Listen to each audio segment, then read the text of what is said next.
आए है एक और कहानी जिसका शीर्षक है जगत का पालनहार। किसी नगर में एक सेठ जी रहते थे। उनके घर के नजदीक ही एक मंदिर था। एक रात्रि को पुजारी के कीर्तन की ध्वनि के कारण उन्हें ठीक से नींद नहीं आई।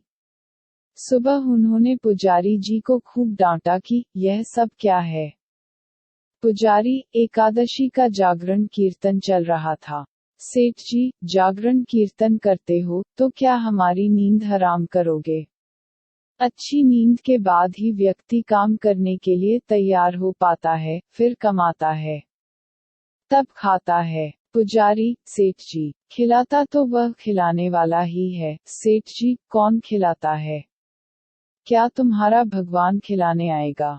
पुजारी, वही तो खिलाता है। सेठ जी, क्या भगवान खिलाता है? हम कमाते हैं, तब खाते हैं। पुजारी, निमित्त होता है तुम्हारा कमाना और पत्नी का रोटी बनाना, बाकी सबको खिलाने वाला, सबका पालनहार तो वह जगन्नाथ ही है। सेठ जी, क्या पालनहार लगा रखा है? बाबा आदम के जमाने की बातें करते हो? क्या तुम्हारा पालने वाला एक एक को आकर खिलाता है? हम कमाते हैं, तभी तो खाते हैं। पुजारी, सभी को वही खिलाता है। सेठ जी, हम नहीं खाते उसका दिया।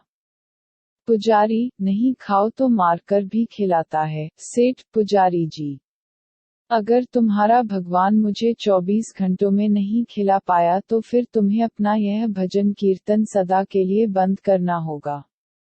पुजारी, मैं जानता हूँ कि तुम्हारी पहुँच बहुत ऊपर तक है, लेकिन उसके हाथ बड़े लंबे हैं। जब तक वह नहीं चाहता, तब तक किसी का बाल भी बांका नहीं हो सकता। आजमा कर देख लेना। पुजारी की निष्ठा परखने के लिए सेठ जी घोर जंगल में चले गए और एक विशालकाय वृक्ष की ऊंची डाल पर ये सोचकर बैठ गए कि अब देखता हूँ, इधर कौन खिलाने आता है। 24 घंटे बीत जाएंगे और पुजारी की हार हो जाएगी। सदा के लिए कीर्तन की झंझट मिट जाएगी। तभी एक अजनबी आदमी वहां आया। उसने उसी वृक्ष के नीचे आराम किया, फिर अपना सामान उठाकर चल दिया। लेकिन अपना एक थैला वहीं भूल गया या छोड़ गया, ये ईश्वर ही जाने। थोड़ी देर बाद 5 डकैत वहां पहुंचे। उनमें से एक ने अपने सरदार से कहा, उस्ताद, यहाँ कोई थैला पड़ा है। क्या है? जरा देखो। खोलकर देखा तो उसमें गर्मा गर्म भोजन से भरा टिफिन था। उस्ताद, भूख लगी है, लगता है यह भोजन भगवान ने हमारे लिए ही भेजा है। अरे, तेरा भगवान यहाँ कैसे भोजन भेजेगा? हमको पकड़ने या फंसाने के लिए किसी शत्रु ने ही जहर वहर डालकर यह टिफिन यहाँ रखा होगा, अथवा पुलिस का कोई षड्यंत्र होगा। इधर उधर देखो जरा, कौन रख कर गया है। उन्होंने इधर उधर देखा, लेकिन कोई भी आदमी नहीं दिखा। तब डाकुओं के मुखिया ने जोर से आवाज लगाई, कोई हो तो बताए कि यह थैला यहाँ कौन छोड़ गया है।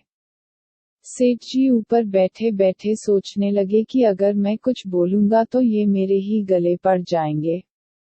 वे तो चुप रहे, लेकिन जो सबके हृदय की धड़कने चलाता है, भक्तवत्सल है। वह अपने भक्त का वचन पूरा किए बिना शांत नहीं रह सकता।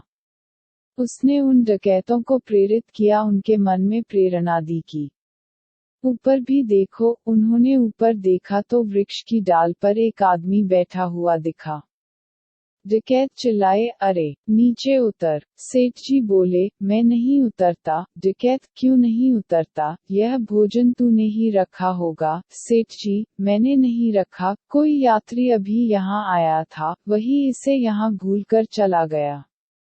डकैत, नीचे उतर। तूने ही रखा होगा जहर मिलाकर, और अब बचने के लिए बहाने बना रहा है। अब तुझे ही यह भोजन खाना पड़ेगा।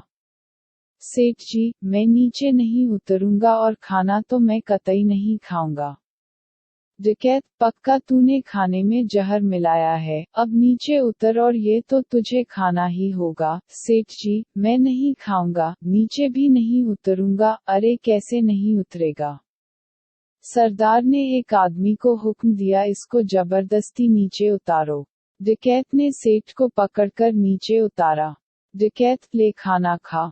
सेठ जी, मैं नहीं खाऊंगा, उस्ताद ने चटाक से उसके मुंह पर तमाचा जड़ दिया। सेठ को पुजारी जी की बात याद आ गई कि नहीं खाओगे तो मारकर भी खिलाएगा। सेठ फिर भी बोला, मैं नहीं खाऊंगा। डकैत, अरे कैसे नहीं खाएगा? इसकी नाक दबाओ और मुंह खोलो। डकैतों ने सेठ की नाक दबाई, मुंह खुलवाया और जबरदस्ती खिलाने लगे। वे नहीं खा रहे थे, तो डकैत उन्हें पीटने लगे। तब सेठ जी ने सोचा कि ये 5 हैं और मैं अकेला हूँ, नहीं खाऊंगा तो ये मेरी हड्डी पसली एक कर देंगे।